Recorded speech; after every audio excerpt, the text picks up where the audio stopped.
story isn't really about what we've given. It's about what Open Doors has given to us. And let me elaborate. 2018, we first met a young man named Dylan. And Dylan came to live with us through a program called A Better Chance. He calls us Auntie Liz and Uncle Alex. I asked him once why the uncle or aunt, and he said, in my culture, family is not defined by blood. It's defined by who shows up. And that line stuck.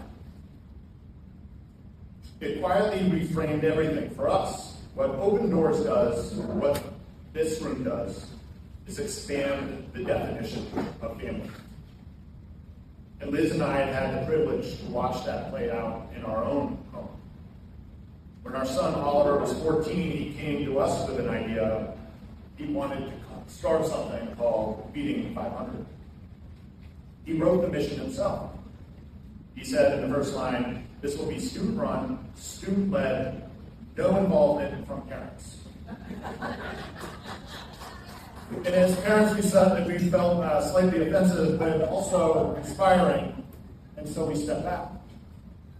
And what started as an idea turned into something real. 6 years later, we have hundreds of students across multiple towns, hundreds of thousands of dollars raised, and meals and shelter for families who need it.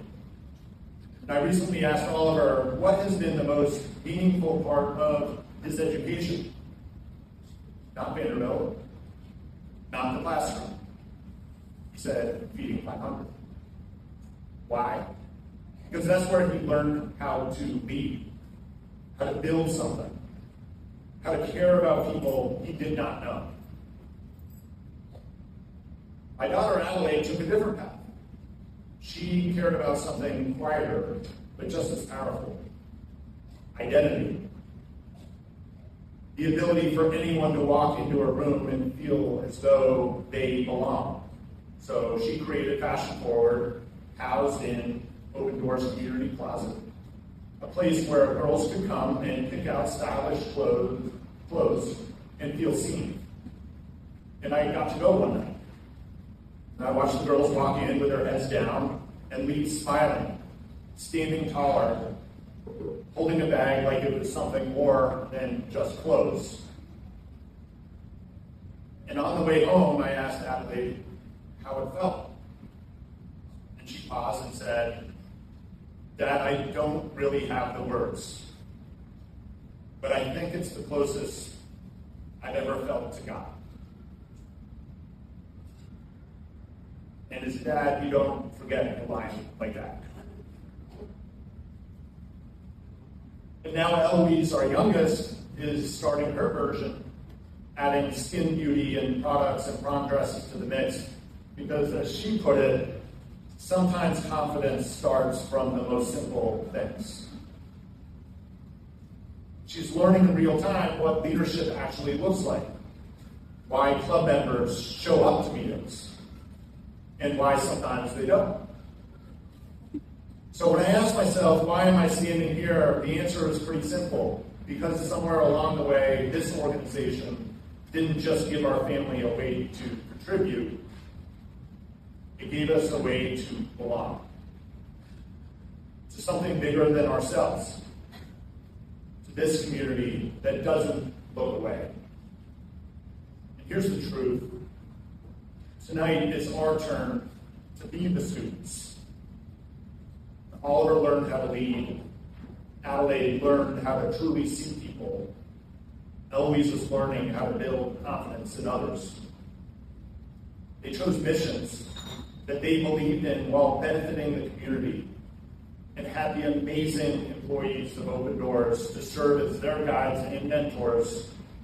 And because their passion radiated, hundreds of kids have followed. It's so easy to let the bubbles that we all live in define the limits of our family. But you here have not. You are here in this room tonight, and you have shown up for our community. every dollar tonight ensures that when a person in this family hits their lowest point and looks around, they see the aunts and uncles that Dylan talked about. They see the people who, regardless of blood or background or zip code, simply showed up. So, if something that you have heard tonight has resonated or sparked an idea, I ask you not to hesitate, to lean in and let your passion radiate for the benefit of the bigger family that you are part of. There are so many ways to do it. Giving to Open Doors doesn't just feed a meal or provide a roof. It changes lives. And I know that because it's changed ours. Thank you.